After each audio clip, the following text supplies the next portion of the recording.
There is a lot to be proud of with this fiscal year 2020 budget we preliminarily approved this morning.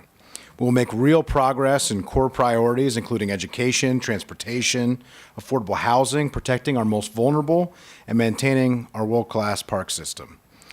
This budget doubles down on our investment to education, one of our most indispensable economic and social resources. A special kudos to Council President Navarro and Education and Culture Committee Chair Rice, our school system leaders, and the county executive and administration for coming to an agreement to actually fully fund our public education system, which is absolutely crucial. We also fully funded Montgomery College's budget so it can continue to be such a positive force in the lives and future careers of so many people in our community. We restored funding for Ag in the Classroom, a popular program that teaches MCPS students about the importance of agriculture in our daily lives and something that has been a hallmark of Montgomery County's history. And we retained capital funding for the Kid Museum for a total investment of $6.89 million with $185,000 in grants and another $250,000 for a Fund for the Future to support coding and technology education, as you heard from Chair Reamer earlier. We're helping to build a more sustainable future for our county with modern transportation and housing investments, restoring $5 million in the county's Housing Initiative Fund to help public and nonprofit partners keep pace with our needs and maintain the progress that we've made in recent years. And I appreciate several of my colleagues for noting that today as one of our core priorities and for the universal support of this council on this huge effort. We rejected proposed ride-on service cuts and added funding to expand kids ride-free in all service hours with relentless advocacy from Councilmember Glass.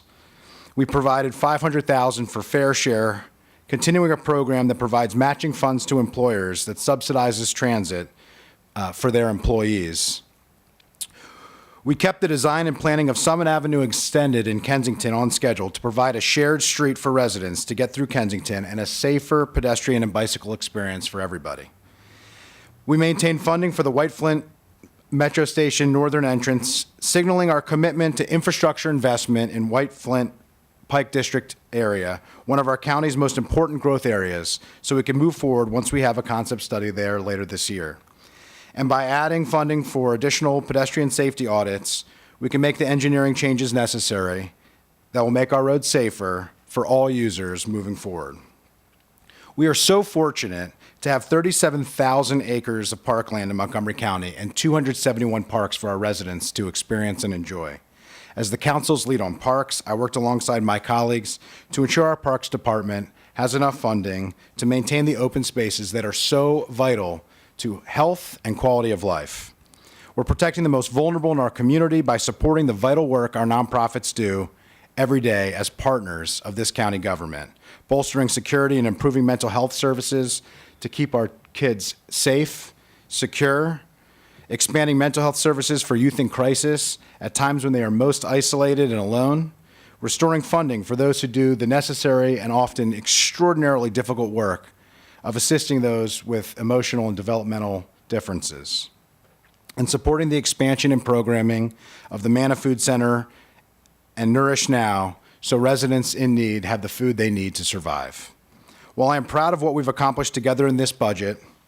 and the progress we're making on our core priorities, I think it's also important to recognize the continued discussions we absolutely must have on how to achieve true fiscal sustainability. I continue to be concerned about balancing budgets by deferring funding of our obligations and by using one-time savings to fund ongoing costs. I'm optimistic that we can work together to tackle these structural challenges, ensure a fiscally sustainable budget process, and a thriving private sector economy that will allow us to maintain the high quality of life and high level of public services that our residents expect and deserve, and to keep up with our growing needs, as we always have in Montgomery County.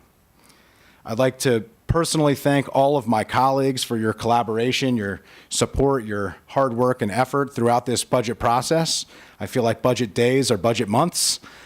which has been a great process for me. And I especially want to thank my team who have just been extraordinary Cindy and Aaron and Rose and Matt, who have really been tremendous and have really been the District 1 team to support our community and allow the work to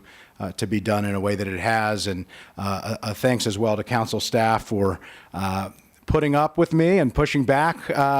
to me and being willing to answer the large number of questions that I've had throughout this process, and for your patience throughout it, including lots of conversations in the early parts of the day and late into the evening. This has been a significant effort, and I truly do appreciate all of the hard work that everybody up on this dais and everybody who works in this building, who comes to work every day to serve our community, to push forward progress on our priorities, and to make sure that we're doing the people's work in the greatest way possible. So thank you very much.